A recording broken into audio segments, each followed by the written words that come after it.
They say home is where the heart is, but for me, it felt more like a place I just existed in. I was 41 and invisible in my own house. I cooked, I cleaned, I served, and yet I was treated like furniture, silent, useful, and completely overlooked. Camille, my husband, hadn't really seen me in years. He walked past me like I was part of the wallpaper. No good morning, no how was your day, just silence and distance. And Rafi, he used to hold my hand when he was scared. Now he barely looked up from his screen. I didn't blame him. Kids learn what they see, and all he saw was a mother who had faded. I had become the ghost of who I used to be, present, but not really alive. It happened on an ordinary afternoon. I asked Rafi if he had done his homework. Just a simple question, the kind mothers ask 100 times, but he didn't even look at me. He just rolled his eyes and said, "You don't do anything all day. You wouldn't understand." Then added, "Just stay out of my business," and walked away. I stood there, completely still, like the air had been punched out of me. I wasn't sure what hurt more, the words, or the fact that they came from the one person I thought still. Saw me, Rafi, my son, the boy I had raised, fed, rocked to sleep when he had fevers, the one I stayed home for, and now I was just a nuisance to him. I went into my room, closed the door, and I broke, sank into the pillow and let everything out. The years of being ignored, the loneliness, the shame, the quiet ache of being untouched, unheard, unloved. I cried until there was nothing left, until the sobs stopped on their own, and all that remained was this empty, hollow quiet. That was the moment I knew I couldn't live like this anymore, not like this, not like a shadow in my own life. When the tears finally stopped, I got up, washed my face, looked in the mirror, and didn't even recognize the woman staring back, pale, puffy, tired. I opened my drawer and pulled out the old makeup kit, the one I hadn't touched in years. The foundation was expired, the lipstick half melted, but I applied it anyway. Then I put on my favorite dress, the one that still fit, still reminded me of the woman I used to be. I took a photo, just one.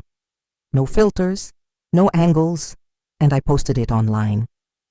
"Any advice?" I wrote. "Just trying to feel better. Be honest."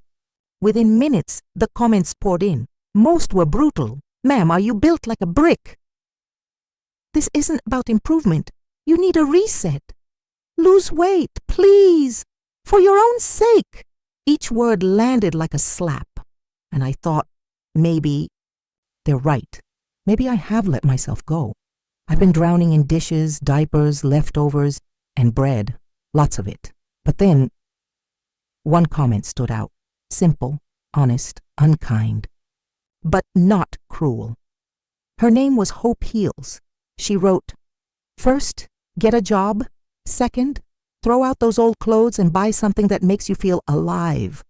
Third, start walking, eat clean, love yourself first, and others will start to see your worth." I read that 3 times, then I saved it. I didn't know who she was, but somehow her words felt like they were written for me, and for the first time in a long, long time. I felt the tiniest spark inside me, tiny, but real. When the tears finally stopped, I got up, washed my face, looked in the mirror, and didn't even recognize the woman staring back, pale, puffy, tired. I opened my drawer and pulled out the old makeup kit, the one I hadn't touched in years. The foundation was expired, the lipstick half melted, but I applied it anyway. Then I put on my favorite dress, the one that still fit, still reminded me of the woman I used to be. I took a photo, just one, no filters, no angles, and I posted it online. "Any advice?" I wrote. Just trying to feel better. Be honest. Within minutes, the comments poured in. Most were brutal. Ma'am, are you built like a brick? This isn't about improvement. You need a reset. Lose weight, please, for your own sake. Each word landed like a slap, and I thought, maybe they're right. Maybe I have let myself go. I've been drowning in dishes, diapers, leftovers, and bread, lots of it. But then, one comment stood out. Simple, honest, unkind, but not cruel. Her name was Hope Heels. She wrote, "First, get a job. Second, throw out those old clothes and buy something that makes you feel alive. Third, start walking. Eat clean, love yourself first, and others will start to see your worth." I read that 3 times, then I saved it. I didn't know who she was, but somehow her words felt like they were written for me, and for the first time in a long, long time. I felt the tiniest spark inside me. Tiny, but real. तुम अगला section भेजने के लिए बिल्कुल तैयार हो. Oh, you said, advice received, said 200 words. She rereads Hope Heal's advice, deciding to follow it step by step. ChatGPT said, यहाँ है advice. Received. 200 words. का स्क्रिप्ट टोन इंट्रोस्पेक्टिव है, लेकिन अंदर से एक फोकस्ड रिजॉल्व उभार रहा है. I kept going back to her words. Hope Heals. I didn't know her, but it felt like she knew me. Get a job. Throw out those old clothes. Move your body. Start eating like you matter. Love yourself first. I read it again and again and again. It was direct. No sugarcoating. But it didn't hurt. It felt possible. I had spent years waiting for someone to come save me. Waiting for my husband to change. Waiting for my son to notice. Waiting for someone to say, "You matter." But no one was coming. And maybe that was the point. Maybe if I wanted different, I had to become different. So I made a decision. Not a dramatic one, just a quiet, steady promise to myself. Start. One step, one change, one rule. No more waiting. I hadn't worked in over 10 years. My resume was empty. My confidence? Even worse. But I applied anyway. Everywhere. Shops, cafes, warehouses. Most didn't even call back. Until one day, I got a text. "Can you come in for a trial shift?" It was a local food mart just 10 blocks away. The pay wasn't much, but it was something. They had me stocking shelves, boxes, cans, frozen goods. I went home that night sore, aching, but also proud.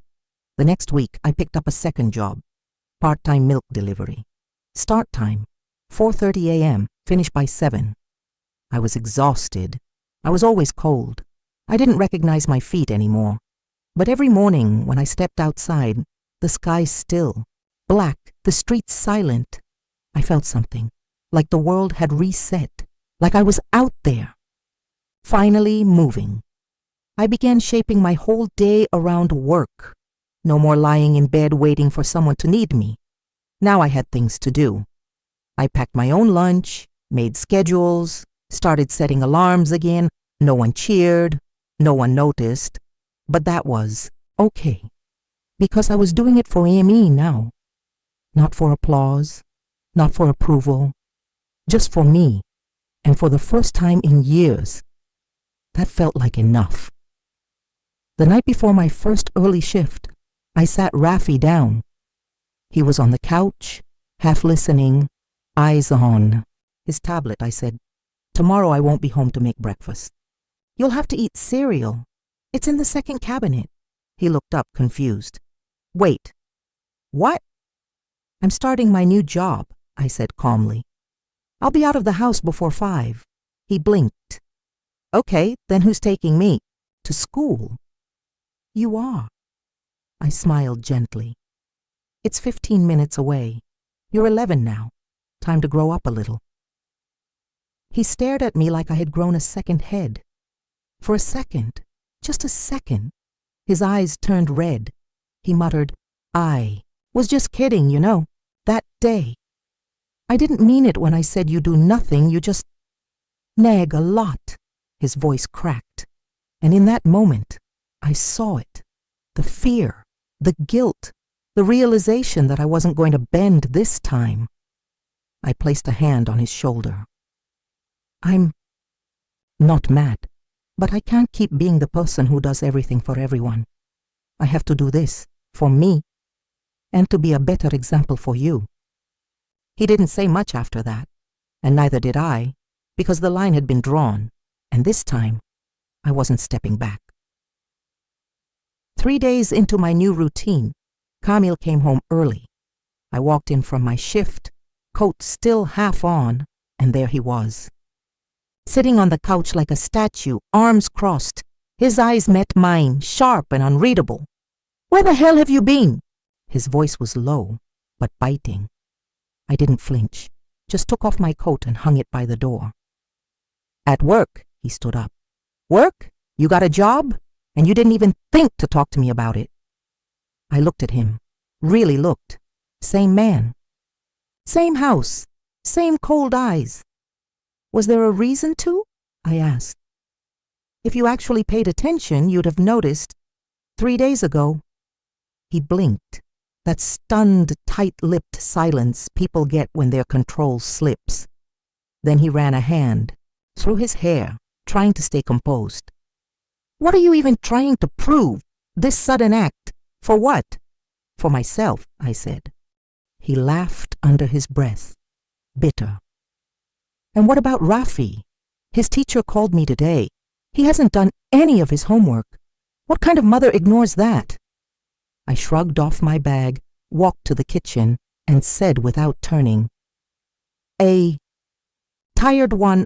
I just finished an 8-hour shift." He followed me into the kitchen, voice rising. "So that's it? You're just going to ignore your son now? What about his future?" I was chopping vegetables, calm. But inside, my hands were trembling. I flipped the pan on the stove. "I don't have the time or energy to do everything anymore." He slammed his hand on the counter. "You don't get to just clock out from being a mother." I turned to face him, finally, eyes steady, voice firm. "And you don't get to act like I haven't been mother and father for the past 10 years. He scoffed. "That's not true, isn't it?" I laughed, short. Hollow. "You want to talk about parenting? Where were you when Rafi had the flu and I stayed up all night with a wet cloth on his forehead? Where were you when he needed help with his projects or someone to attend parent-teacher meetings?" He didn't answer. I leaned in slightly. "I've cooked, cleaned, tutored, listened, held this house together without complaint. And all for what? $1,000 a month and zero respect?" I pointed the spatula at him. "I'm not your free maid, Camille. Not anymore." He stood frozen. And, for the first time, he didn't have a single thing to say. I turned back to the stove, letting the silence settle between us. The oil sizzled. The smell of garlic filled the room. And then, I said it. "From now on, everything gets split." He didn't respond. So I kept going. Housework, money, parenting. If I'm working like you, then I live like you. Still nothing, not even a blink. I won't be making breakfast every day. I won't be doing homework alone at midnight. And I sure as hell won't be folding your laundry while you watch TV. I plated the food, calm as ever. "If you don't like it, cook your own dinner." He stared at me, jaw tight, eyes narrowed, but not with anger, with confusion. Like he didn't understand what had just happened, like the rules had changed, and no one told him. I walked past him, set the plates on the table, and said one last thing. "You've had it easy for a long time, Camille. That ends now." Didn't sit. He didn't yell. He just stood there, like a man watching his power slip through his fingers. When the first paycheck came in, I didn't cry. I didn't scream. I just stared at the numbers on the slip and smiled. It wasn't much. Not enough to change the world, but enough to change mine.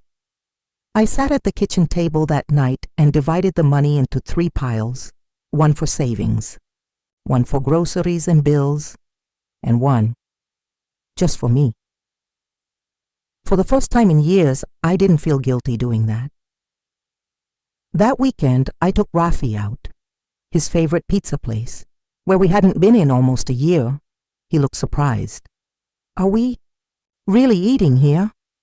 I nodded, and not just that, I smiled. "We're getting your favorite, stuffed crust, extra cheese." His face lit up, like a little boy again.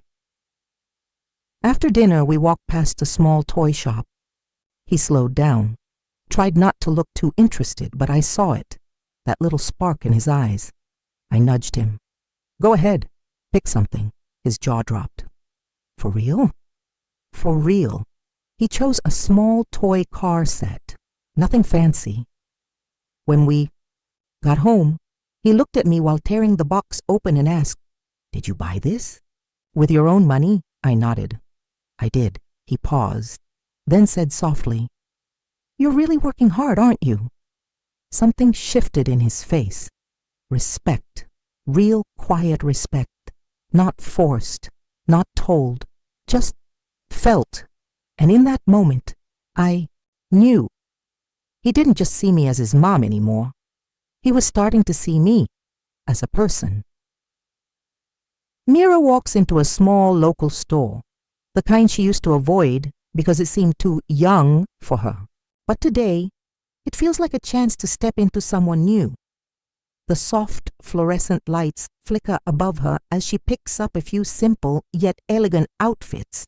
Nothing too flashy, but enough to make her feel seen. She tries them on in the fitting room, the mirror reflecting a woman she doesn't recognize. The clothes fit her body differently, looser, more comfortable. She adds a little makeup to her face for the first time in months, just enough to bring out the brightness in her eyes. The transformation is subtle but undeniable. After paying, she heads back to her car, feeling the weight of every glance that now seems to linger just a little longer. She has become someone worth noticing. At home, Mira takes a deep breath before snapping a photo. She stands in front of her apartment window, the light catching her face in a flattering glow. She hesitates for a moment, then posts it. The caption is simple. New chapter. She waits. The silence of the moment hangs heavy until her phone buzzes. Messages flood in. Comments, likes, and encouragement. Mira smiles, her heart quickening. "You look amazing!" "Wow, transformation goals!" The words pour in, but one stands out above the rest. "You're finally glowing." Mira reads the comment again, feeling a warmth spread through her chest. It's not just about the clothes or the makeup. It's about something deeper, her own worth, her own light. For the first time in years, she feels like she deserves to be seen. Her phone buzzes again with a notification from Hope Heals. It simply says, "Keep going, you've got this." Mira is in the middle of folding laundry when she hears the familiar sound of the doorbell. She sighs but doesn't rush to answer. Her mother-in-law, Zara, is punctual in her visits, always arriving with a critical word or two, as if it's a tradition. When Mira opens the door, Zara stands there, arms crossed, a judgmental look on her face.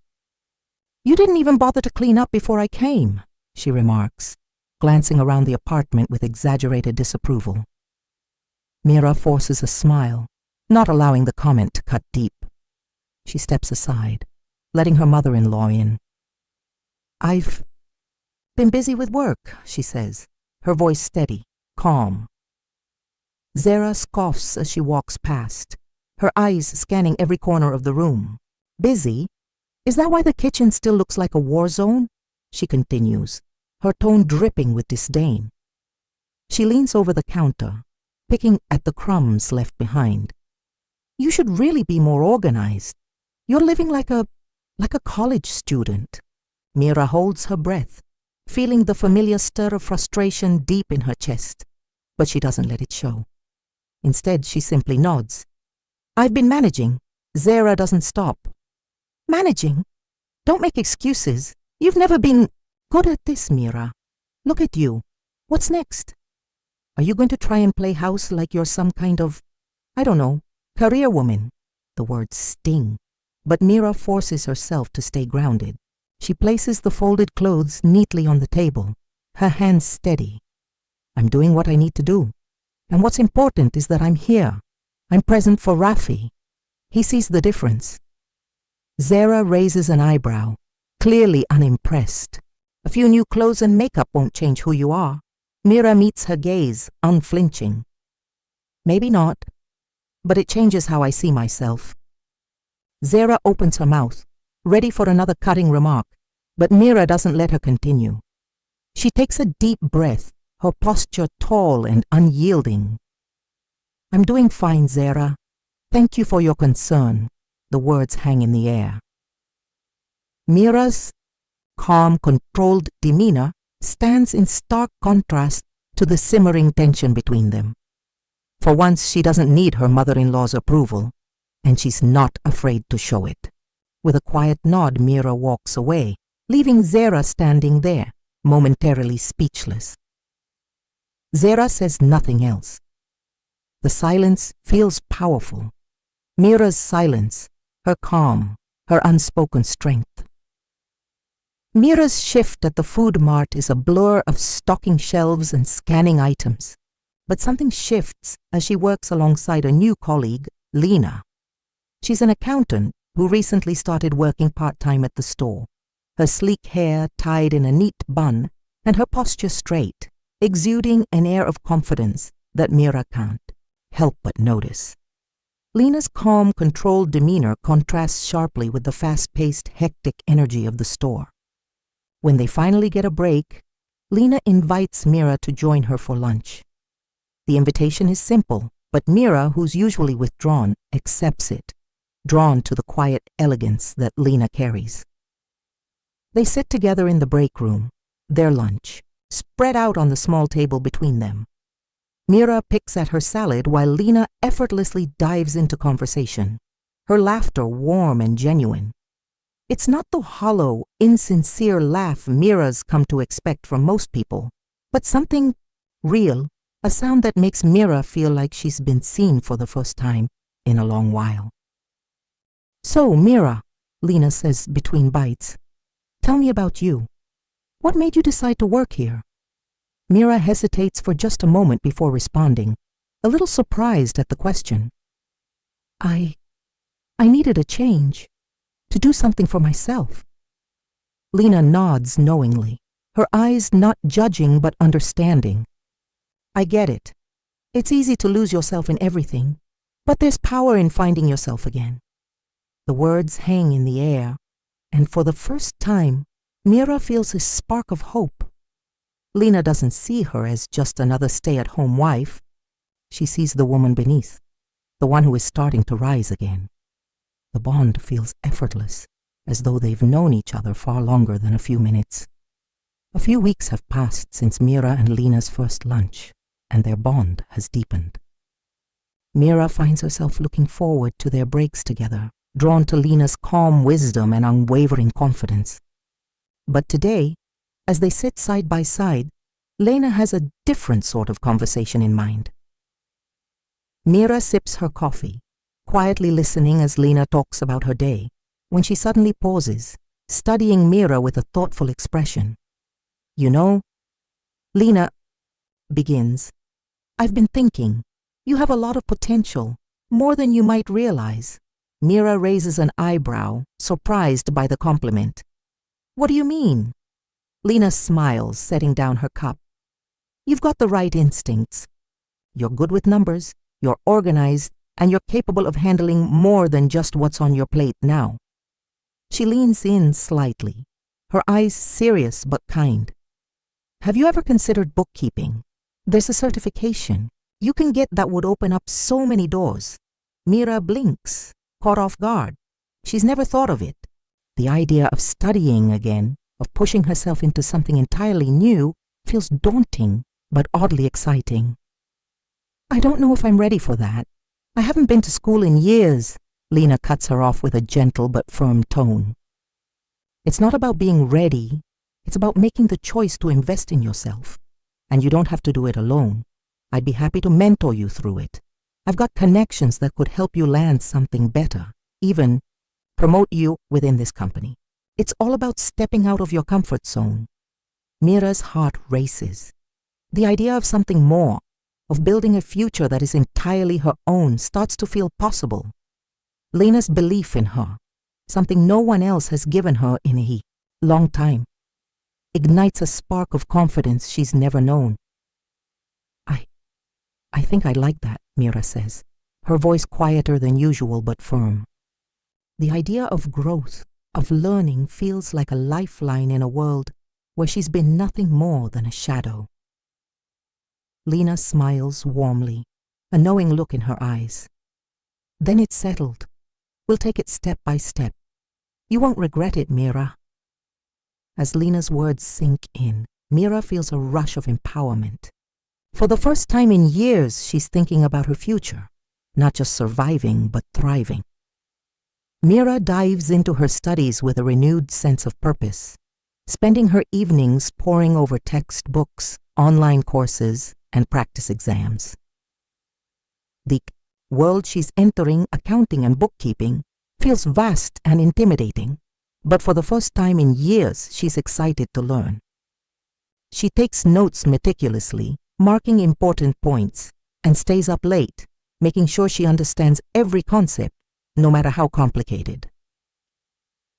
As the days go by, her dedication becomes apparent, and soon Rafi notices. At first he's skeptical. He's always seen his mother as someone who spent most of her time in the background, taking care of things at home without much fanfare. But now he sees her in a new light, focused, determined, and unrecognizable from the woman who once quietly accepted the limitations of her life. One afternoon, as Mira sits at the kitchen table with her textbooks spread out before her, Rafi walks in, looking curiously at the papers and the notes she's taken. "Mom, what are you doing?" "I'm studying," Mira answers, her voice calm but passionate. "I'm trying to get certified for bookkeeping." Rafi raises an eyebrow, a bit of doubt in his voice. "But isn't that hard?" Mira smiles, a twinkle in her eye. "It's not easy, but that's why I need to focus. And you know what? I could use a little help." Rafi's curiosity piques. "Help? With what?" Mira grins mischievously. "How about we make this fun? A study competition. I'll quiz you on what I'm learning, and if you get a question wrong, you owe me one chore. If I get a question wrong, I'll owe you one." Rafi laughs, the idea sparking a playful energy between them. "You're on, Mom." The two settle into a mock study session, tossing questions back and forth with increasing enthusiasm. Rafi is surprisingly good at quizzing. Her and Mira finds herself laughing more than she expected. They banter, tease, and help each other through tricky questions, the bond between them growing stronger with each passing hour. That night, when they finish their mock competition, Rafi looks at his mother with a new sense of admiration. "You're doing really well, Mom. I didn't think it'd be this tough for you." Mira smiles softly, a flicker of pride in her chest. "It's tough, but I've got you cheering me on. That's what makes it easier." As the days pass, their study sessions continue, and Mira's world begins to feel full in ways it never had before, full of possibility, of growth, and of a relationship with her son that's shifting from distant to deep. Mira and Lena are seated at a quiet corner table of a bustling cafe, their lunch break unfolding in the usual easy conversation. Lena talks about a new project at work, and Mira listens, offering comments and advice as they share stories. The warm light filtering through the window feels comforting, and for the first time in a long time, Mira feels secure, like she's found a place where she truly belongs. But then as Lena talks about her promotion and her plans for the future, Mira's phone vibrates on the table, a text from Rafi. "Mom, Dad's home with that woman again. She's here with her daughter. Mira's heart skips a beat. She doesn't need to ask who that woman is. She knows. Maya, the banker, the one Kamil had been spending more and more time with lately. Mira glances at Lena, her stomach suddenly churning. Lena notices the shift in Mira's demeanor. "What's wrong?" she asks, her voice soft with concern. Mira glances at her phone again, her fingers trembling as she types a quick response to Rafi. "Stay calm, I'll be home soon." She locks the phone, her breath shallow. She tries to push it to the back of her mind, but the thought of Kamil, her husband of over 15 years, continuing his affair with Maya while their son watches, is suffocating. But before she can say anything to Lena, she hears something from across the cafe, a voice that cuts through the noise of the room. Kamil's voice, unmistakable, laughing softly. Mira's head snaps up, instinctively scanning the cafe. Her breath catches in her throat as she catches sight of Kamil sitting at a table near the window. But he's not alone. Sitting beside him is Maya, looking as confident and radiant as ever, her soft laughter ringing through the air.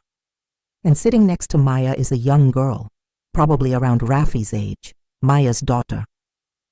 They're laughing together, completely unaware of Mira's gaze. Mira's chest tightens, a lump forming in her throat. She watches as Kamil adjusts Maya's daughter's chair, a tenderness in his movements, the way he smiles at her, no, the way he pampered her, is everything Mira had once hoped he would do for her. It cuts deeper than she thought possible. The realization that Kamil has so easily moved on, not only with another woman, but with someone who's already become part of his life, a family he's building without her. Lena watches Mira, her expression confused but concerned. "Mira, what's going on? You look like you've seen a ghost." Mira blinks, snapping out of the trance. She forces a smile, shaking her head, trying to calm herself. "It's nothing, just family stuff." She stands up abruptly. "I need to go. I'll catch up with you later." She doesn't wait for Lena's response as she walks out of the cafe, her mind racing. The outside air feels colder than it should, as if the chill in her heart is manifesting in the world around her. Her steps quicken, her thoughts spiraling. Mira arrives home to an empty house, the silence pressing in from all sides. Her mind replays the scene at the cafe over and over again. The image of Kamil's gentle touch as he adjusted Maya's daughter's seat, the shared laughter, the ease with which they existed together. The image burns into her mind like a brand, leaving her reeling. She stares out the window, barely aware of the passing time, her thoughts tangled in a fog of anger, disbelief, and a crippling sense of abandonment. How had she not seen it? How had she let herself believe that things could improve, that Kamil might see her, might choose her again?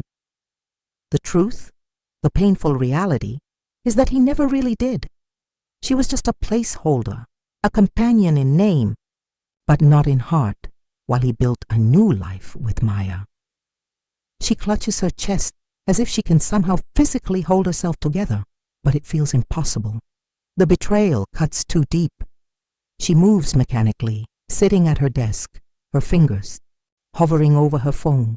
Her eyes are blurry with unshed tears, but there's a strange calmness settling over her. The world around her might be shattering, but inside her, something is awakening. An awareness of her vulnerability, yes, but also the realization that she's been living on borrowed time, that the life she thought she had was a lie. She opens the app she's become increasingly active on, an anonymous forum where women support each other, share their stories, and offer advice. She types out her thoughts, her feelings pouring onto the screen as she recounts the betrayal, the loneliness, the growing sense of invisibility she's felt for years. I just found out my husband is still seeing someone else. I've been trying so hard to make things work, but he's moved on. I don't know what to do anymore. I'm scared of being alone, but I can't keep living this way." She hits send and immediately feels a weight lift off her shoulders. She's not looking for sympathy. She's looking for advice, for the first step towards something different. Minutes later, a reply pops up. It's from Hope Heals, the same user who had offered Mira guidance months ago. The message is short, but piercingly clear. "Don't leave yet. Build your power first." Hope Heals' words echo in Mira's mind. Build your power first. It's not what she expected to hear, but it's what she needed. She realizes that running away from the pain won't help her. She needs to find her strength before she makes any decision. She has a chance to change things, but only if she stands firm.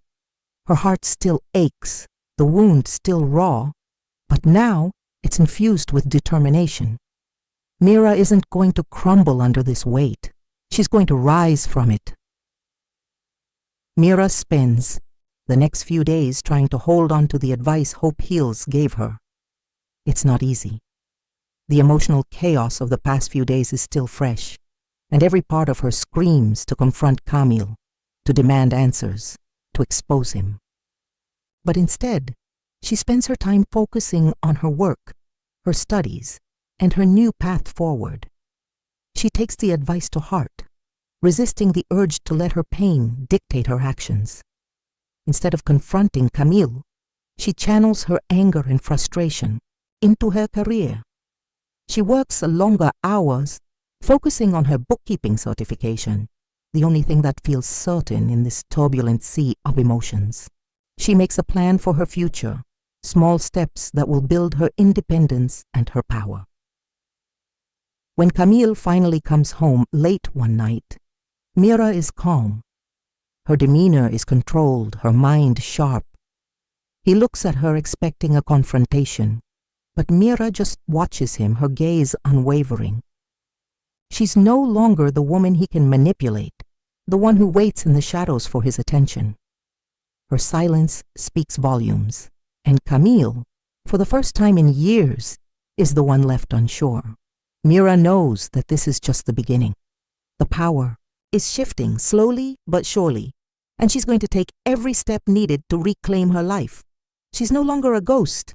She's a woman with a purpose, and nothing, not even betrayal, will stop her from finding her way. Mira has learned to play the long game. Since the discovery of Camille's affair, she has shifted her focus, focusing not on confrontation, but on a slow, methodical path to self-empowerment. She acts as though everything is fine, adopting a mask of composure. In public, she's the dutiful wife, the one who supports Camille's career, laughs at his jokes, and maintains the facade of a happy home. But inside, she is calculating, biding her time. She's learned that her marriage, once full of hopes and dreams, has become a business contract, one where the terms are no longer negotiable, but the stakes are high. At home, Mira keeps things neutral, cold even. Camille expects nothing less than compliance, so that's what he gets. She arranges meals, manages their home, but it's all surface level. There's no passion, no shared connection. The dynamic is transactional. She provides comfort and stability, and he goes on with his secret life, pampering Maya and her daughter without the slightest regard for her. Mira's days are spent in the quiet pursuit of personal growth. She keeps to herself, focused on her studies, her work, and the future. She's not angry anymore, not in the way she once was. That anger, once so sharp and all-consuming, has been replaced by a quiet, determined calm. She's playing the long game. She will outlast him not by confronting him directly, but by making herself stronger, more independent. She knows that when the time comes, she won't need him at all. The realization gives her a sense of power that she never had before. Mira's hard work does not go unnoticed. Her bookkeeping certification is completed, and it opens doors she never thought would be possible. While she once merely floated through her job, Now she is determined, competent, and confident in her abilities.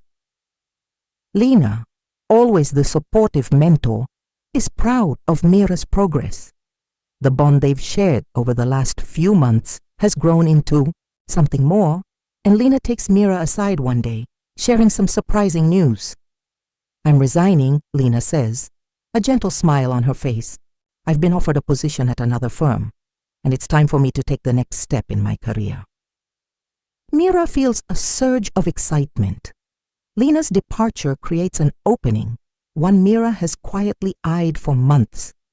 It's not just a job. This promotion is a symbol of the hard work she's put in, of the transformation she's undergone. It's proof that she can achieve more than she ever imagined. "Congratulations," Mira says sincerely, her voice calm but filled with a quiet pride. She means it. Lena has worked hard for this opportunity, and Mira knows that her own moment is soon approaching. As the days pass, the promotion is confirmed, and Mira steps into Lena's old role. The office feels different, more like her space now. The quiet, steady rhythm of accounting and numbers becomes her new language.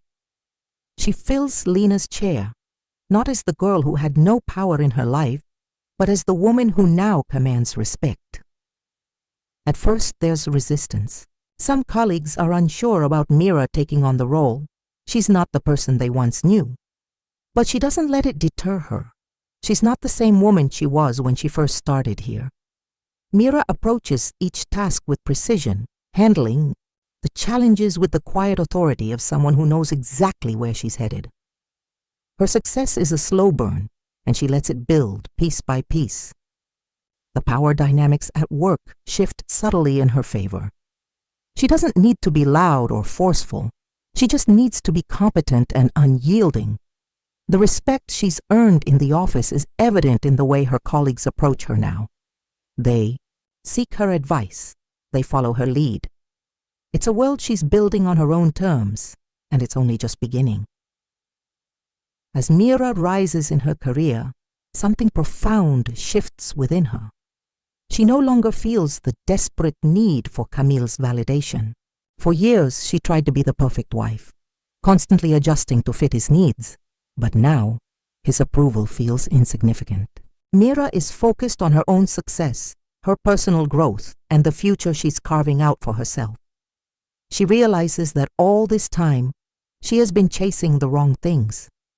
Her relationship with Camille, once the center of her world, no longer has the emotional hold it once did. He remains a fixture in her life, but the bitterness that once clouded her every interaction with him is gone. Instead, Mira feels a strange sort of detachment. She no longer craves his praise or his attention. She no longer feels the emptiness that once threatened to swallow her when he ignored her. Her emotional need for him has evaporated, replaced by a quiet self-sufficiency. Even when Camille makes attempts to rekindle their connection, Mira feels little more than an indifferent observer. He is still wrapped up in his affair with Maya, still pampering her daughter, but Mira no longer looks to him for fulfillment. She doesn't feel the sting of jealousy anymore, nor does she feel the weight of insecurity. What she feels is pride. Pride in the woman she has become, in the life she is building, and in the power she is reclaiming. She's no longer tethered to the whims of a man who has already shown her who he truly is. Mira's emotional liberation is quiet, but it's real. She has learned that her worth was never tied to him. It was always within her. Mira's transformation, once a quiet personal endeavor, is now out in the open.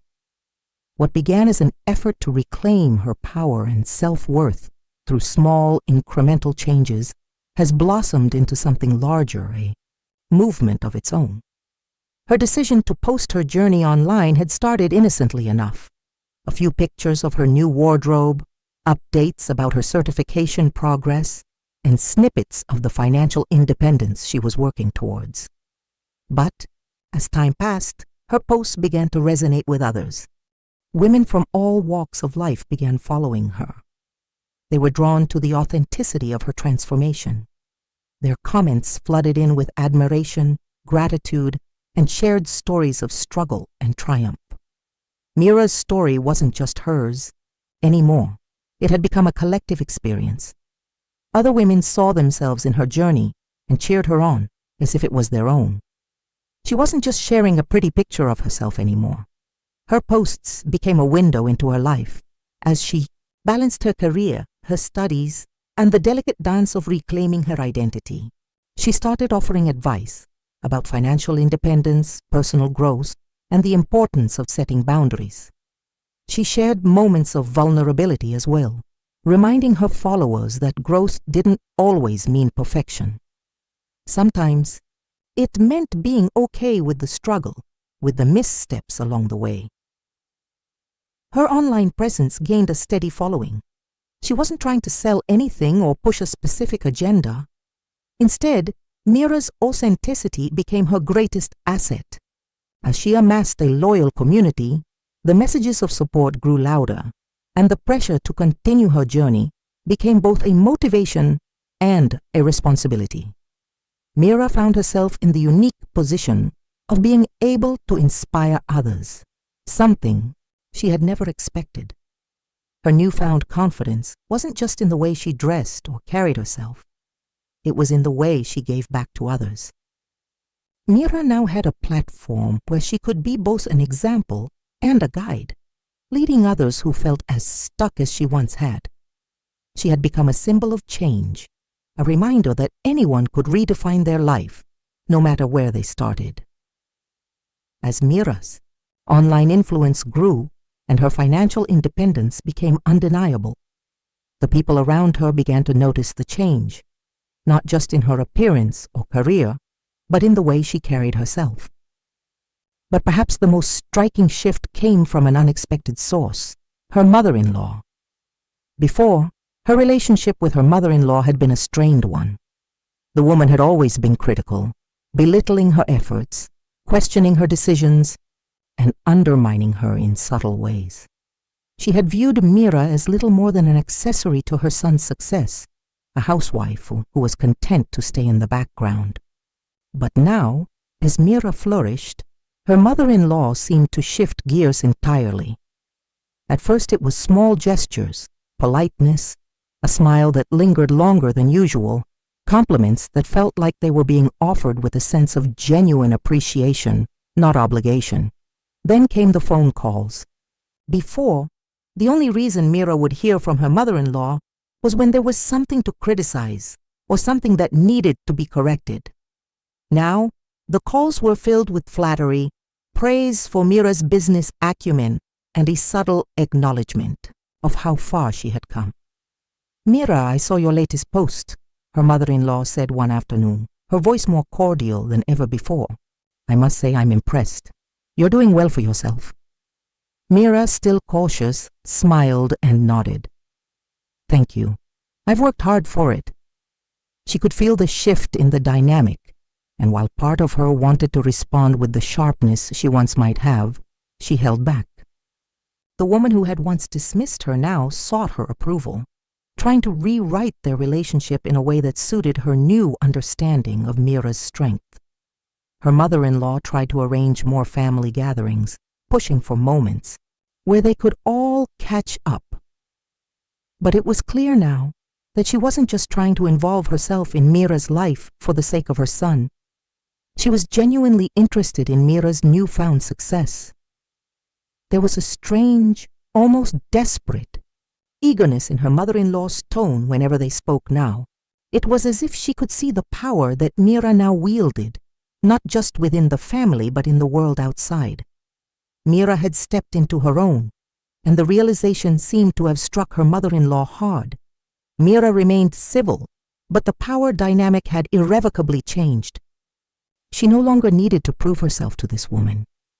Her mother-in-law's attempts at bonding were no longer driven by her role as Camille's wife, but by the quiet recognition that Mira had something she hadn't, the ability to succeed on her own terms.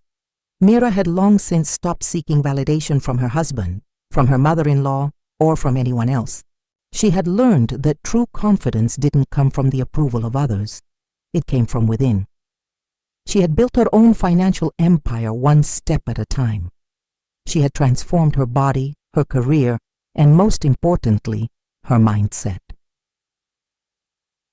This culmination of her efforts arrived one afternoon when she signed her first major contract for the accounting firm. It wasn't just any contract. It was a lucrative deal that she had negotiated herself, pushing for terms that would set her up for further success. Her firm had been impressed by her leadership, by her ability to manage such a high-stakes situation with ease. The promotion had already been secured, and now Mira was being offered an even higher salary, along with shares in the company. The moment felt surreal. She was making more money than she ever had, more than Camille ever did. As the news sank in, Mira couldn't help but smile. She had done it. She had built something entirely on her own. The validation she once sought from others was now a distant memory. She no longer had to prove herself to anyone. Her achievements spoke for themselves. Her colleagues, once dismissive or hesitant about her capabilities, were now eager to seek her advice, impressed by her vision and her ability to drive results. Mira became a sought-after figure within the office, respected not just for her work, but for the quiet strength that emanated from her every decision. She was the breadwinner now, the one who made things happen. Camille had faded into the background, a shadow in her life that she no longer needed to acknowledge. Outside of work, Mira's influence grew. The online community that had once watched her transformation now saw her as a mentor. Women who had followed her journey began asking for advice, and Mira was happy to give it. She had learned so much over the past few years about building confidence, taking control of her life, and achieving independence. Now it was her turn to give back. Mira's story had become more than just a tale of personal growth. It had become a movement. She was no longer just the woman who had been left behind in her marriage. She was the woman who had built herself from the ground up. And as she stood at the peak of her success, she realized that her power wasn't just in the money she made or the title she held. It was in the fact that she had learned to trust herself above all else. The best part of all? She had finally come to understand that her success wasn't a one-time achievement. It was a process, a journey, and she was just getting started. The house was quiet, save for the soft hum of the refrigerator and the distant ticking of the wall clock. Mira lay awake in her bed, her mind racing. The world outside her window had slipped into a peaceful silence, but she knew that peace wouldn't last. A soft rustling sound from the hallway caught her attention. Her heart tightened instinctively. She recognized that sound. Camille. He stood in the doorway, his figure barely illuminated by the dim light of the hallway. He was still wearing his suit, as though he hadn't even bothered to change before seeking her out.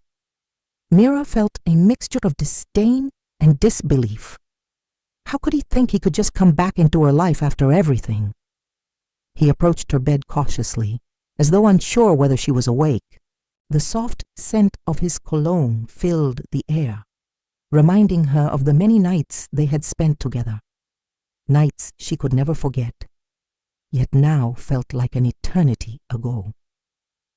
"Mira," he whispered, his voice tentative, almost pleading, "can we talk?" Her pulse quickened, not from desire, but from the raw, unfiltered anger that was bubbling inside her. She clenched her fists at her sides and turned to face him. "No," she said firmly, her voice cutting through the air like a blade. "You've had your chance." Camille stood frozen for a moment, as if processing her words, before he took a step closer. He leaned in slightly, reaching for her, but Mira recoiled instinctively. "I made a mistake, Mira," he said, his voice thick with what she could only describe as desperation. "I want to make it right. I love you. I can change." Mira's heart didn't flutter, it didn't even skip a beat. The only thing she felt was a deep, unshakable certainty. No, she repeated, her voice cold, devoid of any trace of warmth. You don't get to come back. Not like this. Not after everything. Camille opened his mouth to speak, but Mira raised her hand, silencing him. She had nothing left to say to him. With one final resolute motion, she turned away from him, signaling that this conversation was over. The following day, Mira was in her office, the tension of the night still lingering in the air. Camille had called her several times, left desperate messages, but she ignored them all. She wasn't interested in his apologies, his excuses, or his hollow promises. She had heard it all before. It wasn't until the afternoon that he showed up, unannounced. He stood at her office door, nervously glancing around, as though unsure how to begin. Mira didn't even acknowledge his presence at first. She kept her focus on the paperwork in front of her, letting him stew in his own discomfort. Camille cleared his throat, stepping into the room. Mira, please, just listen to me. You think you can just waltz in here and fix everything with a few words? Mira interrupted sharply. She finally looked up at him, her eyes cold and unwavering. You don't get to do that. Camille's expression faltered, but he pushed forward. I know I messed up, okay? But I want us to try again. I swear I'll make it up to you. Just let me back in. Without warning, Mira reached for her desk drawer and pulled out her phone. She unlocked it and tapped the screen, pulling up the audio files she had saved. The recordings that had once shaken her to her core, evidence of his affair. She pressed play. The sound of Camille's voice, muffled but unmistakable, filled the room. I don't care about her anymore, Maya. I just need to keep Mira around for the money. You know, to keep up appearances. The recording continued with him laughing, exchanging cruel words with Maya about how easily he could manipulate Mira for his own gain. Camille's face turned pale as the truth of his betrayal came crashing down on him. His mouth went dry, his eyes wide with panic. You, he stammered, his voice barely a whisper. You were recording me? Mira's eyes narrowed. I don't need to record you to know who you are. But this... She gestured to the phone, the damning audio still playing. This is the proof of everything you've been hiding. The proof of your lies, your manipulation, and your betrayal. Camille's eyes flicked between her and the phone, the reality of his actions crashing down on him. But Mira wasn't finished. I don't want your apologies, Camille, she said, her voice steady and emotionless. I don't need your lies. What I want is simple. Proof. Proof that you respect me, that you can be trusted. And that starts with you handing over your salary card. Camille blinked, confusion furrowing his brow. What? My salary card? What are you talking about? Mira leaned forward, her gaze intense. You want me to believe you? Then prove it. You've been controlling everything. Your income, your assets. Now it's time to show me that you can trust me. Hand over your salary card. I want full access to your finances. If you're serious about rebuilding any trust between us, this is the first step. Camille's face twisted in disbelief. You want to control me now? He scoffed, but the anger in his voice faltered. He saw the unyielding resolve in Mira's eyes. She wasn't backing down. You're insane if you think I'll give you that. Mira stood up, slowly walking around the desk. She stood right in front of him, her voice low and steady. Then we're done here. I don't need your money. I don't need your trust. I've built my own empire. I've come this far without you, and I'll go even further. Camille's face darkened, but Mira could see the panic in his eyes. He had underestimated her, thinking she would always be the woman who needed him. But she was stronger now, stronger than he could ever comprehend. The confrontation left Camille seething, but Mira remained calm, unwavering in her decision. She knew exactly what he was trying to do, what he had always been trying to do. What's the real reason you came back? She asked, her voice cutting through the thick tension in the room. Is it because you love me? Or is it because you can't stand the thought of losing control? You've always wanted to control me, haven't you? To control everything. Camille took a step forward, but Mira held up a hand, signaling him to stop. You never cared about me, Camille. Not really, Mira continued, her voice gaining strength with each word. You cared about keeping me small, keeping me dependent on you. You didn't want a partner. You wanted someone to manipulate, someone to mold into the perfect image of what you thought a wife should be. Camille's expression flickered with something resembling frustration, but there was a flicker of something else too. Guilt, maybe, or perhaps fear. He opened his mouth to speak, but Mira raised a finger, silencing him. You don't get to lie to me anymore. You don't get to play these games. I know you, Camille. You're not here because you love me. You're here because you can't handle the idea of losing control. The truth is, you never wanted to be with me. You just wanted to own me. Mira let the silence hang between them, watching as Camille tried to find something, anything to say. But the words never came. You've lost, she said, finally breaking the silence. You don't control me anymore, and you never will again. She watched as he stood there, trembling with rage and humiliation, but Mira was beyond caring. The woman who had once been desperate for his affection was long gone. Now, all that remained was a woman who had learned to fight for herself, and she had won. Mira stood at the doorway of her new apartment, the key still warm in her hand. The place was modest, a small, clean, and quiet space on the top floor of an aging building, but it felt like a palace to her. She stepped inside, inhaling deeply as the unfamiliar scent of fresh paint and old wood greeted her. It was hers. Every inch of it was hers to shape, to claim as her own. She ran her hand along the smooth surface of the countertop in the tiny kitchen, the gleaming appliances catching the light as though they too were new to her. The apartment was filled with sunlight, an open window allowing a soft breeze to drift in, lifting the thin curtains gently. She let the air touch her skin, savoring the peace that came with this moment. She had always shared her space with someone else. First her parents, then Camille, and always under the watchful, controlling eyes of others. But here, in this quiet apartment, she was free. There were no arguments over decor, no subtle jabs at her choices, no expectations to meet. It was hers to fill with whatever she wanted. The weight she had carried for years seemed lighter already. The furniture was sparse, just the basics. A second-hand sofa that would soon be covered with a soft blanket, a small table, and a bed. But it didn't matter. The walls were blank canvases for her, waiting for the art and photographs she would bring into her new life. She had chosen this. She had earned this. As she moved through each room, Mira felt a profound sense of accomplishment. She wasn't just leaving behind Camille. She was stepping into a future of her own making.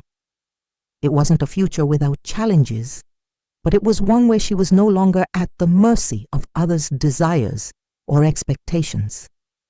She was free, and for the first time in years, she could breathe without fear. Later that afternoon, Rafi came by to visit her in the new apartment.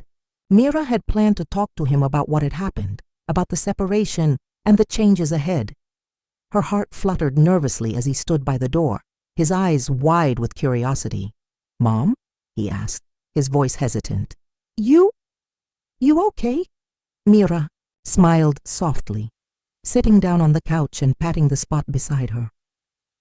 "I'm okay, Rafi," she reassured him. "But there's something I need to explain." He sat beside her, looking up at her with his dark, searching eyes. She took a deep breath, choosing her words carefully. "Your dad and I aren't together anymore. We're getting a divorce."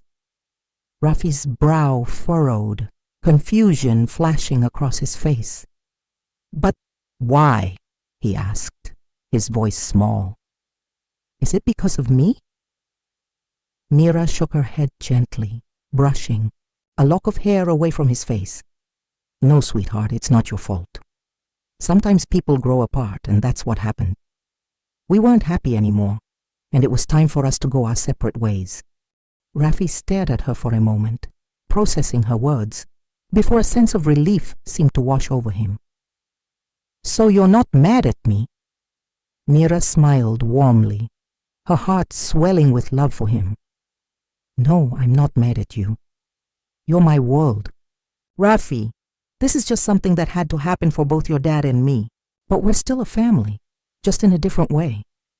He nodded, then surprised her by leaning into her side, his arms wrapping around her. I want to stay with you, Mom. I don't want to live with Dad anymore. Mira's eyes glistened as she held him close, running her hand through his hair. Of course you can stay with me, always. It was a small moment, but it was everything. The weight of the world seemed to fall away in that embrace, and Mira felt a surge of strength she hadn't known she still had.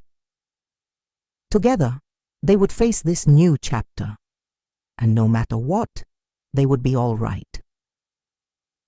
As night fell, Mira sat on the edge of the bed, staring out the window at the city lights below. She had unpacked a few things, a photograph of her and Rafi from a summer vacation, a potted plant on the windowsill, a few books on the nightstand. But there was still so much to do. The apartment felt empty in a way, but not in a bad way. It was simply hers now, waiting to be filled with all the things that were truly hers. Rafi had gone to bed in the spare room, tucked under a soft blanket with a nightlight glowing on the bedside table. He was adjusting, just as she was. The silence between them was a comfort, the kind of stillness that came when all the noise had been quieted. Mira stretched out on the bed, feeling the softness of the sheets beneath her. She was used to the sound of Camille's snores, the constant hum of his presence in the background, but tonight there was only peace. Her mind wandered, thinking of all the moments she had spent on edge, unsure, constantly afraid of what might happen next. Those fears seemed so distant now. She had survived so much, betrayal, loss, rejection, and now she was on her own, no longer defined by anyone else's expectations. Mira closed her eyes, letting out a deep sigh. She wasn't lonely. For the first time in a long time, she felt content. It was the kind of peace that settled into her bones, the quiet confidence that came from knowing she had taken control of her life, even when it seemed impossible. And as she drifted off to sleep, Mira finally understood what it meant to truly be free. Mira stared at her phone, fingers hovering over the screen. She had spent the past few days contemplating how to make Camille pay for what he had done to her, and to their son, Rafi. It wasn't enough to leave him behind, to walk away from the years of manipulation and control. No, Mira needed to expose him for the world to see the truth of who he was. She pulled up the series of text messages and photos she had gathered over the past few months. Messages where Camille had used Rafi as a pawn in his financial schemes. There were screenshots of Camille demanding money from his parents in exchange for better treatment of Rafi, as well as communications between him and his mistress, Maya, discussing how to get more money from Mira. She had kept everything, knowing that someday she might need this evidence. After a deep breath, Mira clicked post. Her caption was short, direct, and to the point. This is what Camille has been doing behind my back. He has been using our son for money, and when I had enough, he turned to betrayal. It's time the world knows the truth. She hit send. Within seconds, the post exploded. Comments flooded in, and Mira's phone vibrated relentlessly. The support came from all corners. Strangers, women who had been through similar betrayals, and even some of Camille's former colleagues who were horrified by what they were seeing. The flood of messages was overwhelming, but Mira couldn't help but feel a sense of justice beginning to rise within her. people shared her post, amplified it, and began their own investigations into Camille's actions. The media caught wind of the story, and soon, the scandal became a trending topic. His previously pristine image began to crumble. The man who had once been admired for his business acumen was now being painted as a manipulative, neglectful father, using his son as a tool for personal gain. The online community rallied behind Mira. She received messages of encouragement, support, and solidarity. Other women shared their own stories of being exploited or manipulated by the men in their lives, and Mira's story became a beacon of empowerment. The internet was ablaze with her name, and the world began to see Camille for what he truly was. Mira wasn't just reclaiming her power. She was helping others do the same. The media storm wasn't the only thing Camille had to worry about. Mira had already been preparing for this moment. She had consulted a lawyer and filed for divorce, but now, with the internet buzzing with her story, she was ready for the next step, the legal battle for custody of Rafi. Camille had always presented himself as the perfect father, the doting, responsible provider, but now, thanks to the evidence she had shared and the public outcry, his reputation was in tatters. Mira's lawyer was relentless, armed with hard evidence of Camille's neglect, his attempts to manipulate Rafi, and his blatant disregard for their son's well-being. At the court hearings, Mira stood strong. She spoke with confidence, recounting how Camille had manipulated their finances, used their son for personal gain, and cared more about his own desires than his child's needs. The judge listened intently, carefully considering the weight of the evidence Mira had provided. Camille's lawyer attempted to discredit her, but the facts were undeniable. The final blow came when Mira's lawyer presented a series of emails that Camille had exchanged with Maya, in which he explicitly mentioned using Rafi as a bargaining chip to extract money from Mira. The emails painted a picture of a man who cared more about maintaining a lifestyle than providing for his son. The judge didn't even hesitate. "Camille, I'm ruling in favor of your wife, Mira. You've demonstrated a complete lack of regard for your son's best interests. Mira will have full custody of Rafi," the judge declared.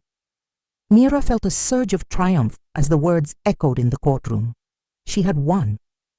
The years of abuse and emotional manipulation had led to this moment, and she had come out victorious. The court had seen the truth. Camille had lost his grip on everything, including his son. Rafi was officially hers. There was no more question of who would raise him, no more uncertainty about where he would go.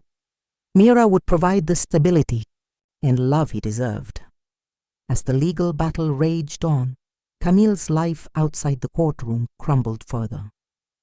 The media pounced on his every misstep, exploiting his public downfall.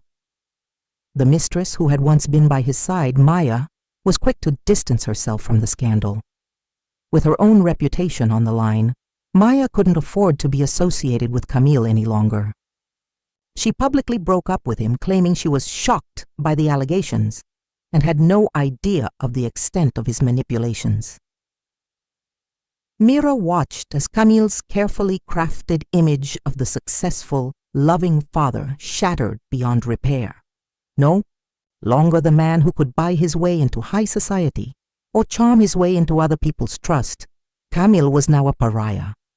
His business associates cut ties with him, and his friends turned their backs. Camille had lost everything: his family, his business, and his reputation. The public shaming continued, and Camille's desperation only made things worse. He issued a series of hollow apologies on social media, but the damage had already been done. The comment section was flooded with accusations, mockery, and disdain. No one believed him anymore. His attempts to portray himself as the victim only further highlighted his selfishness and lack of self-awareness. In a final, humiliating turn of events, Camille's company, which he had worked so hard to build, faced a series of lawsuits.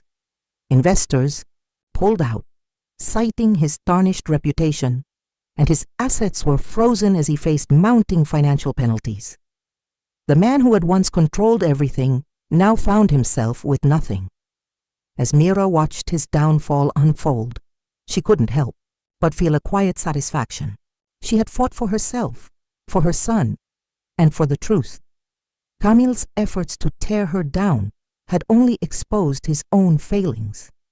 In the end, she had won. She had reclaimed her life, her dignity, and her freedom. And as for Camille, his reputation was gone, his power stripped away. Mira had played the long game, and now she stood at the pinnacle of her own success. Mira's life had changed so much in the past year. Her transformation, the rise of her career, the reclaiming of her power.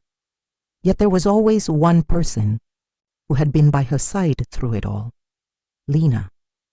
She had been more than a mentor, more than a colleague. Lena had been her friend, the one who believed in her even when she hadn't fully believed in herself. They had become family, not by blood, but by the deep, unbreakable bond they shared. So when Mira received the phone call, her world tilted. Lena was sick, very sick. It wasn't just a cold or some passing illness. It was cancer. The words hung in the air like a death sentence. At first, Mira thought she had misheard, but when Lena confirmed it, there was no denying the reality. Her vibrant, confident friend, who had taught Mira so much about standing tall in the face of adversity, was now battling the most ruthless opponent of all. Mira immediately rushed to Lena's side, her heart heavy with the weight of the news. They sat together in Lena's small apartment, the same space where they had once shared laughs over work, life, and dreams of the future. But now, the conversation was different. It was quieter. Lena spoke softly about her diagnosis, about the treatments she would undergo, and the uncertainty that loomed over her. "I've been trying to keep it under wraps for as long as I could," Lena confessed, her voice tight but controlled. "But I didn't want to worry you. I didn't want you to feel like you had to carry this burden with me." Mira took her hand in hers, squeezing it gently.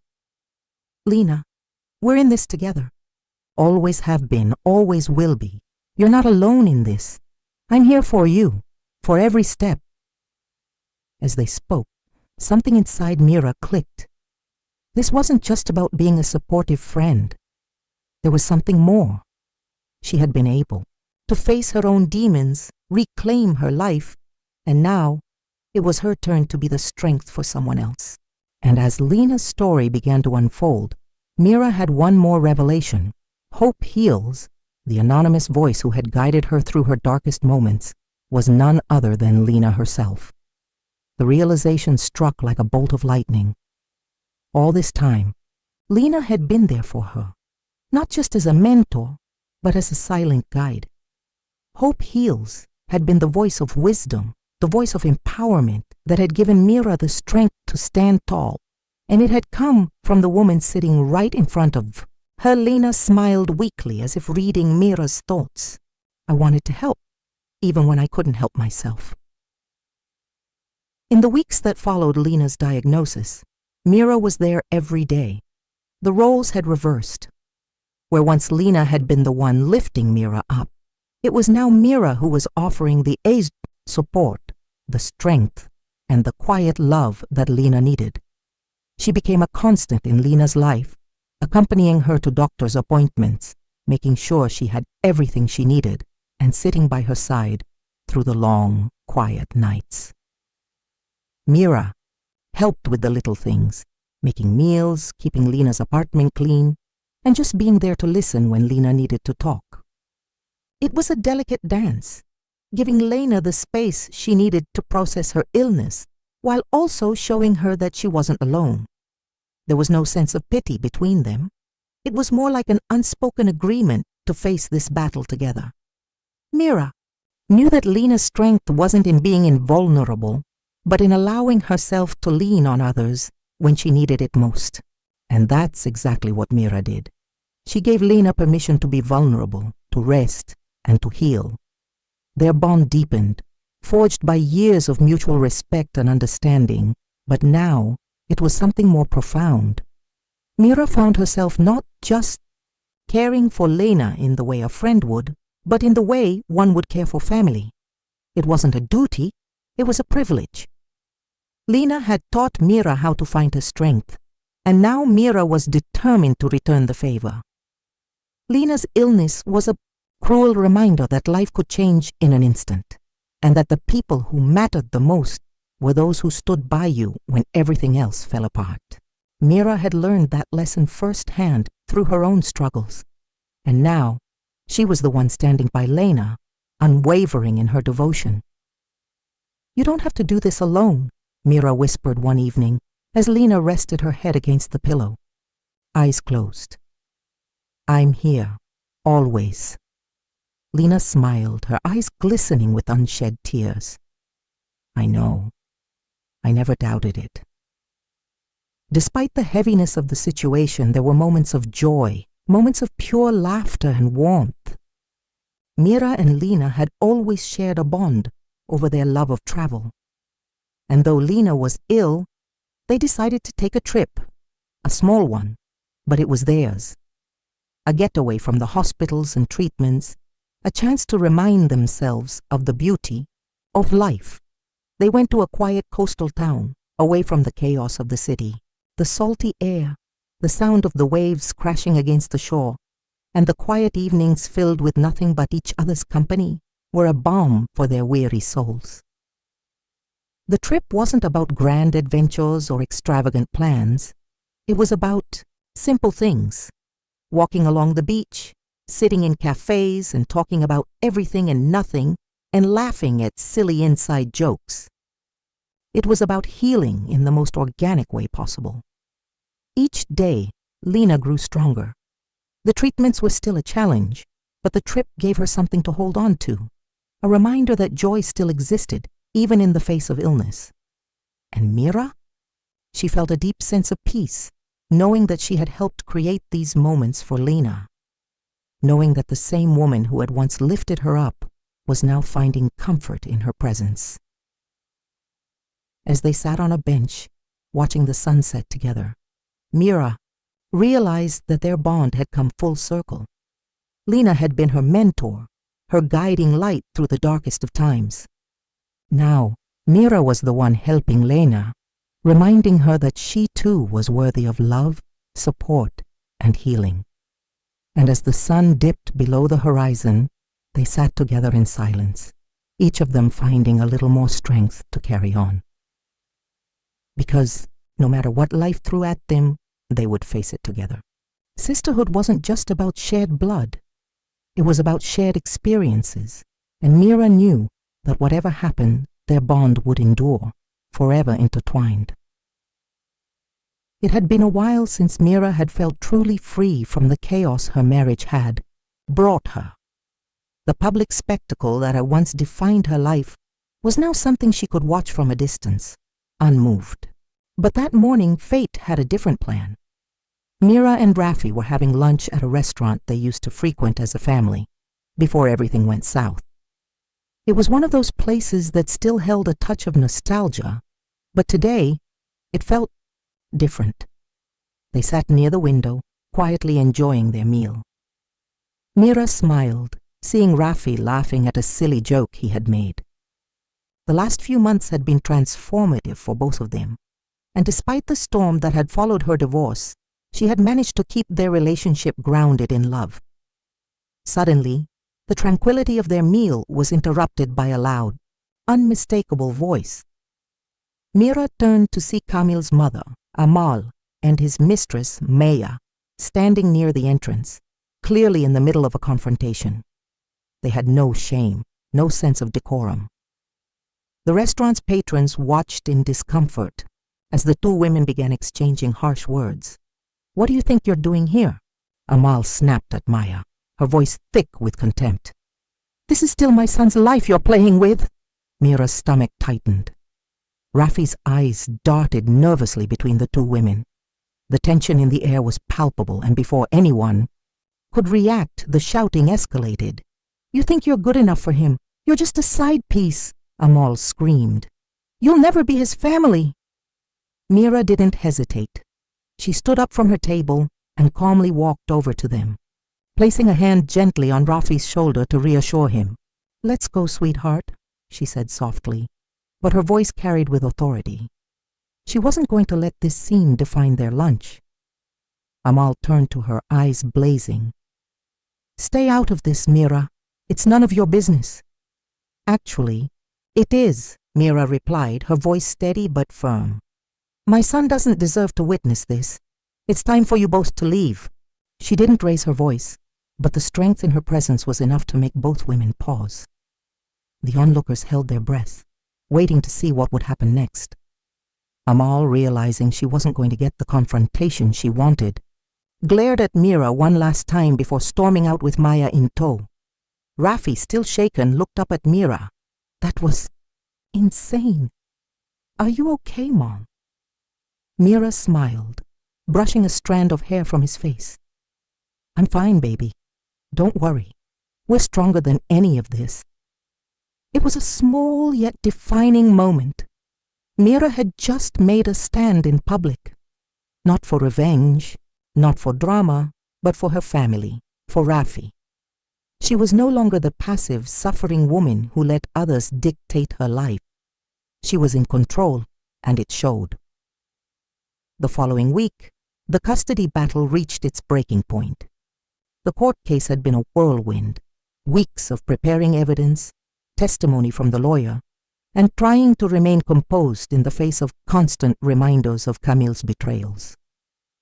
The courtroom had become a battleground, but Mira's focus was unwavering. She knew that this was her moment to take back what was rightfully hers, her son. Camille had been fighting tooth and nail, making every attempt to paint her as an unfit mother. His lawyers had tried to twist the narrative, to make her seem unstable, a woman who had fallen apart and was now just as broken as their marriage. But Mira had something they hadn't counted on: strength, resilience, and the unwavering desire to protect Rafi. Her lawyer, James, had done an exceptional job, presenting the evidence of Camille's neglect and mistreatment.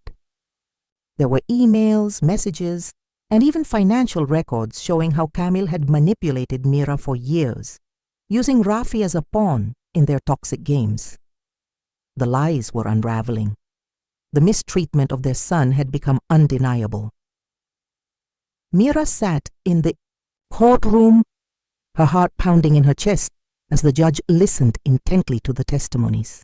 She kept her composure, knowing that every word she spoke was a testament to her strength and love for Rafi. She glanced at Rafi, who was sitting beside her, looking up at her with eyes filled with hope. Finally, it was her turn to speak. Standing, tall, she addressed the judge. Your Honor, I know that I'm not perfect, but I know one thing for sure. I am the only one who will put my son's well-being above everything else. I will never stop fighting for him because I'm the one who truly cares. I've spent years being manipulated, being made to feel like I wasn't enough, but no more. I am enough. I will always protect him, even if it means standing up to the people who once controlled my life. The judge nodded, his expression serious but understanding. The ruling came soon after.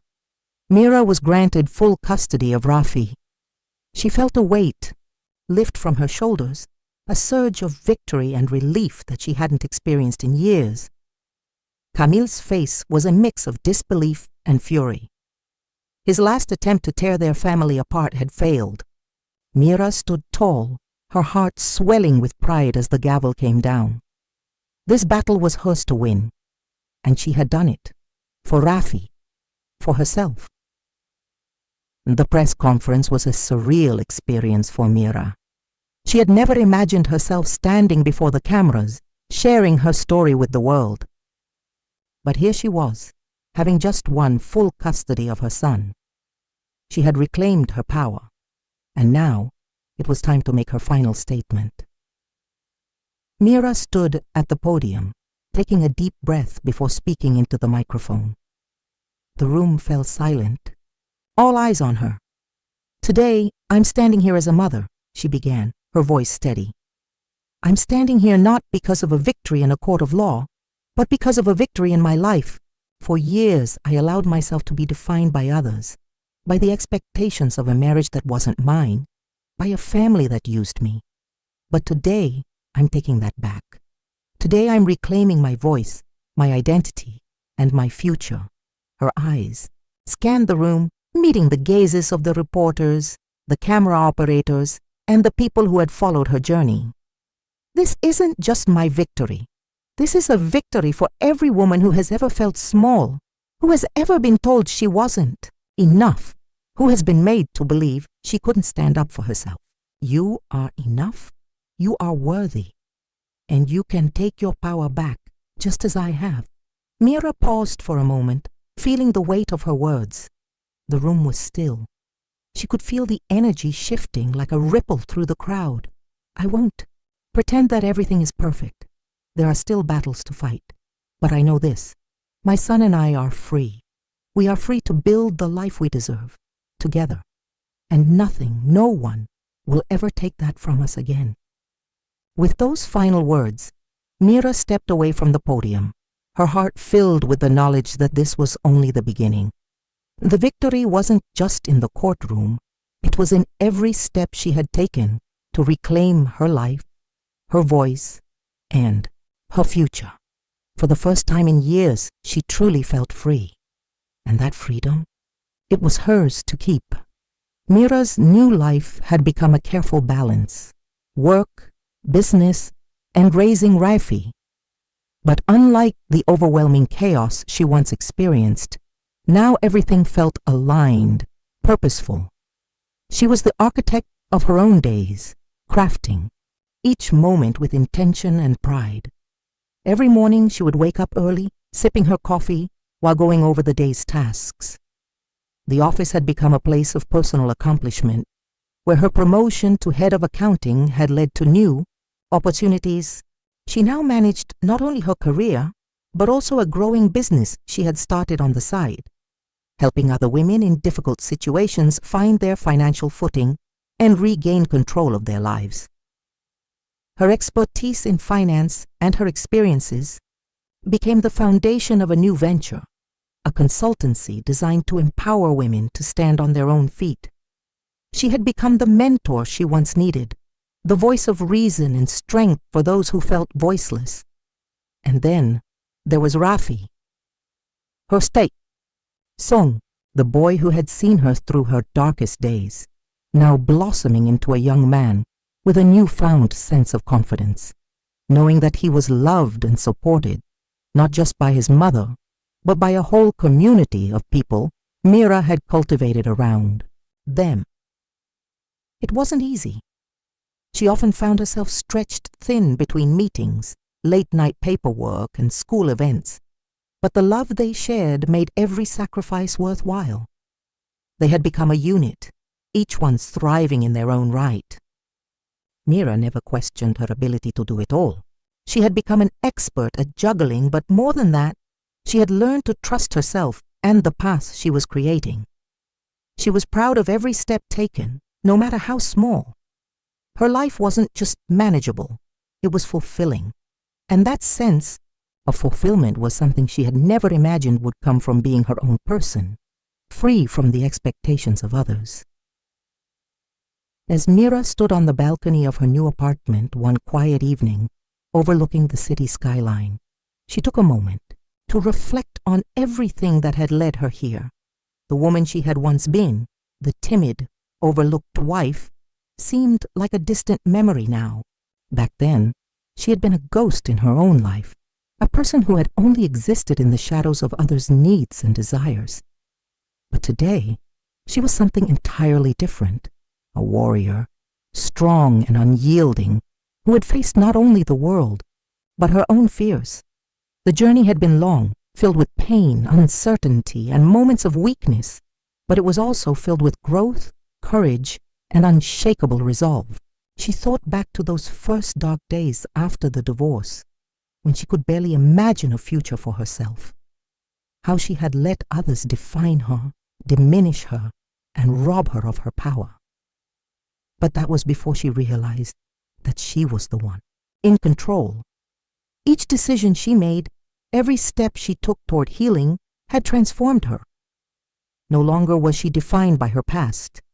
She had carved out a new identity, one not shaped by a man or a family, but by the strength she had found within herself. The transformation wasn't just external, it was internal. She was no longer afraid to stand tall, to speak her truth, to demand what she deserved.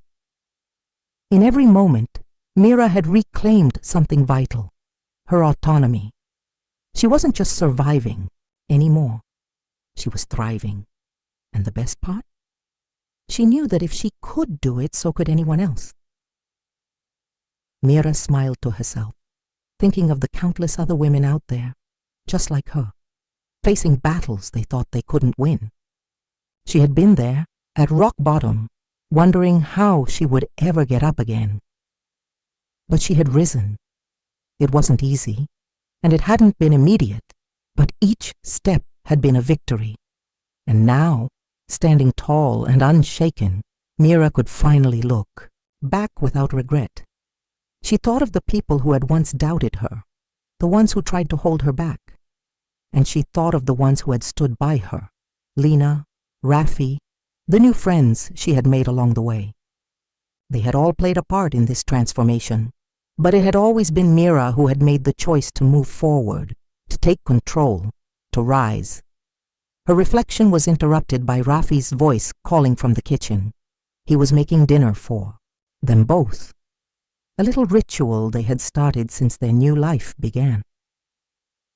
She headed back inside, hearing his laughter as he hummed to himself while chopping vegetables.